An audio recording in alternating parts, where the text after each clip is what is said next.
अस्सलामुअलैकुम, मैं हूं मारिया चौधरी और आप देख रहे हैं नो एनआरओ अब की बार।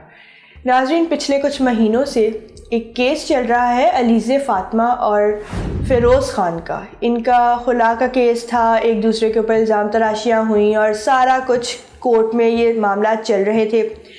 लेकिन ये केस अभी तक ख़त्म नहीं हो पाया क्योंकि इस केस की हर तारीख मिल जाती है, कोई फ़ैसला नहीं आ पा रहा।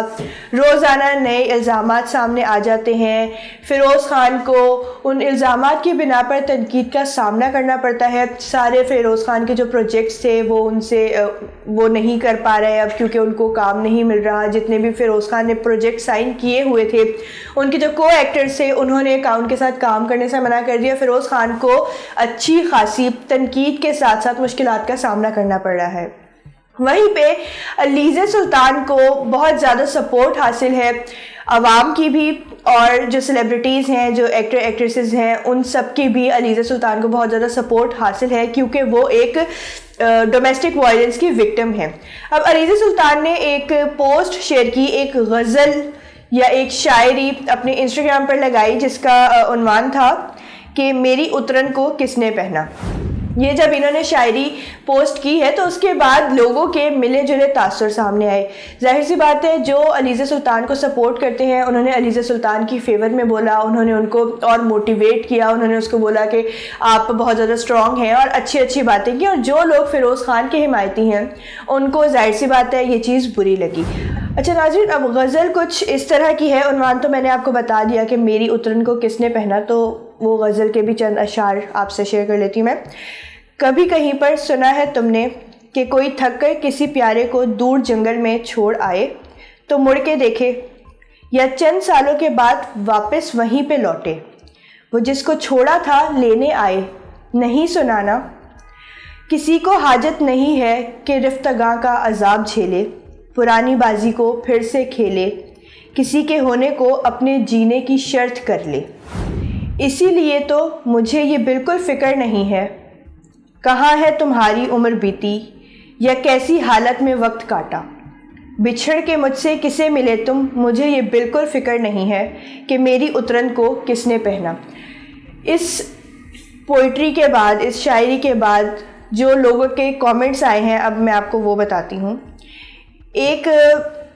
इंस्टाग्राम अकाउंट है सुमैया शहजाद के नाम से, जिन्होंने कहा कि ज़बरदस्त, ये एक थप्पड़ ही काफ़ी है। और इसके रिप्लाई में जो इनको रिप्लाई किया गया है वो ऐसा लग रहा है कि फ़िरोज़ ख़ान के जो सपोर्टर हैं उनकी तरफ से है। मिस्टर ZHR हैं और ये कह रहे हैं कि बिल्कुल सही कहा, फील करने वाली बात है कि किसके मुँह पर बोलने से पहले सोचना चाहिए थोड़ा सा, क्योंकि बिल्कुल ये एक, जिस तरह सुमैया ने कहा कि ये एक थप्पड़ मारा गया है तो ये एक थप्पड़ ही मारा गया है, ये एक थप्पड़ की ही सूरत थी, ये एक तंज ही था और जिसको दोनों के सपोर्टर्स ने अपने अपने तरीके से लिया। और नाज़रीन, यहाँ पर इनका केस जो है वो ख़राब होता जा रहा है क्योंकि उसका कोई फ़ैसला प्रॉपर्ली सामने आ नहीं रहा। जिस तरह इनकी जो बच्चों से फ़िरोज़ ख़ान की पहले मुलाकात करवाई गई तो उसमें कहा गया कि अलीज़े सुल्तान वहाँ पर उनके साथ मौजूद थी। फिर दूसरी मुलाकात में अलीज़े सुल्तान को वहाँ पर उनके साथ नहीं बैठने दिया गया क्योंकि जो फ़िरोज़ ख़ान के वकील हैं उन्होंने जब हमारे नुमाइंदे से खुसूसी गुफ्तगू की तो उन्होंने उसमें बताया कि हमने अलीज़े सुल्तान को बच्चों के साथ उस वक्त नहीं रहने दिया क्योंकि वो 1 घंटा था बच्चों के साथ फ़िरोज़ ख़ान को स्पेंड करने के लिए मिला था, तो हमने वो खालिसतन फ़िरोज़ ख़ान और बच्चों की ही मुलाकात करवाई। उसमें अलीज़े सुल्तान का कोई अमल दखल नहीं था और वो बहुत अच्छे बखुशी वो सारा जो है जो मुलाकात थी वो हुई। उसके बाद उनसे जब पूछा गया कि ये जो सारे मामलात हो रहे हैं और यहाँ पर ये केस लटकता जा रहा है तो इसकी क्या वजह है, तो फ़िरोज़ ख़ान के वकील का नाज़रीन ये कहना था कि हम चाह रहे हैं कि आउट ऑफ कोर्ट सेटलमेंट हो जाए, जो भी उनकी डिमांड्स हैं वो अपनी डिमांड सामने रखें, हमें समझ आएंगी तो हम वो बात पूरी कर देंगे और हम हर तरीके से यानी कि कोऑपरेट करने को तैयार हैं। लेकिन जो दूसरी पार्टी है वो किसी सूरत इस बात में कोऑपरेट नहीं कर रही, वो कह रहे हैं कि जो फैसला होगा अदालत ही करेगी। तो इस तरह की गुफ्तगू फ़िरोज़ ख़ान के वकील ने की थी। फ़िरोज़ ख़ान ने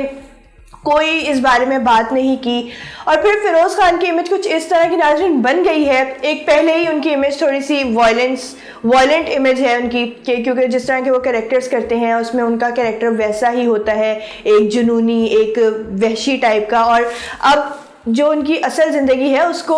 उन कैरेक्टर से ही जोड़ा जा रहा है बहुत हद तक। और नाज़रीन, यहाँ पर अलीज़ा सुल्तान ने कहा था कि फ़िरोज़ खान पर तशद्दुद करते थे, जिसके बाद जितनी भी ऑडियंस थी, जो आवाम थी, जो सब लोग थे, वो अलीज़ा की सपोर्ट में उनके साथ खड़े हुए। उन्होंने सब ने मिल के फ़िरोज़ खान का बाइकआउट किया,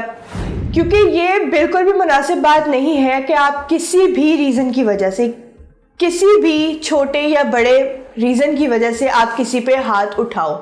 और फिर फ़िरोज़ खान पर तो ये भी इल्ज़ाम है कि उन्होंने अपनी साबिक़ा अहलिया पर गन भी रखी थी, उनको जो है मारने की धमकी भी दी थी और उनके ऊपर बहुत ज़्यादा तशद्दुद करते थे। तो ये सारी बातें किसी सूरत काबिल कबूल नहीं थी। और अब जाहिर सी बात है, अलीज़े इस तरह की जो उन्होंने स्टोरी लगाई है, इस तरह की जो एक पोस्ट शेयर की है, तो इससे उनकी जहनी हालत का अंदाज़ा लगाया जा सकता है कि वो किस ड्रामा से गुजर रही हैं, या वो अपनी पिछली ज़िंदगी में किस अजियत से गुजरती रही हैं कि वो अब वो आहिस्ता आहिस्ता उस चीज़ को एक्सप्रेस कर रही हैं। नाज़रीन, ये बहुत बुरी बात होती है किसी के ऊपर भी हाथ उठाना, और एक शौहर जो आपका मुहाफिज होता है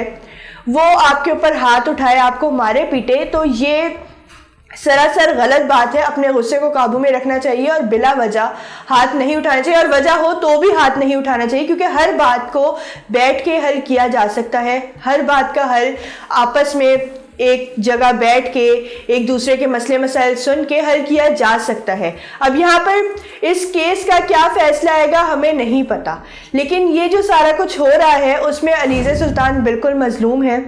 और उनको बिल्कुल सपोर्ट की ज़रूरत है, और उनको वो सपोर्ट मिल भी रही है। और दूसरी तरफ फ़िरोज़ खान के साथ जिस तरह का सलूक हो रहा है, जो इस वक्त उनकी अभी इमेज बनी हुई है, उस हिसाब से उनके साथ वो सलूक भी बनता ही है ताकि उनको अपनी गलती का एहसास हो। लेकिन यहाँ पर देखने में ये आ रहा है कि फ़िरोज़ खान जाहिर सी बात है वो इल्ज़ामात मान ही नहीं रहे, अपनी गलती मान ही नहीं रहे, तो उसके ऊपर शर्मिंदा कैसे होंगे। तो उनकी तरफ से पूरा दिखाया जा रहा है कि मुझे किसी बात से कोई फ़र्क नहीं पड़ता और मैं बहुत चिल ज़िंदगी गुजार रहा हूँ, मेरी ज़िंदगी में कोई मसले मसाइल नहीं है, I am okay with everything. और ये सारी जो दोनों तरफ की सिचुएशन है हमने बता दी है। नाज़रीन, दूसरी तरफ मारिया बी के बारे में हमने आपको बताया था कि फिल्म जॉयलैंड की उन्होंने अच्छी खासी मुखालफत की थी, और उसके बाद अब वो कुछ इस तरह की लिपसिंग करके वीडियोस पोस्ट कर रही हैं कि ओके, जो भी आप कर रहे हो आप करते रहो और मुझे किसी की कोई परवाह नहीं है, जो लोग मुझ पर तनकीद कर रहे हैं और ये वो। तो ये जो फ़िरोज़ खान है और मारिया बी जो हैं, ये दोनों एक ही कैटेगरी के लगते हैं और दोनों को ही सोशल मीडिया पर अच्छी खासी ट्रोलिंग का सामना करना पड़ा है। दोनों को बहुत ज़्यादा तनकीद का निशाना बनाया जा रहा है इनके रवैये की वजह से, इनके एटीट्यूड की वजह से। मारिया बी की बात करते हैं पहले कि मारिया बी ने खुद को नहीं देखा कि वो किस तरह की है, या उनका एक मकाम है, वो एक इतनी बड़ी सेलिब्रिटी हैं, फैशन डिज़ाइनर हैं, वो पाकिस्तान को इंटरनेशनली रिप्रेजेंट करती हैं, और जो वो हरकतें कर रही होती हैं, जो उनका बिहेवियर होता है, वो बिल्कुल भी मुनासिब नहीं होता, जिसकी वजह से उनको तनकीद का सामना करना पड़ता है। और फ़िरोज़ खान की भी एक अच्छी खासी इमेज बनी हुई थी, एक स्टारडॉम था उनका, वो एक अपने करियर के पीक पर थे, लेकिन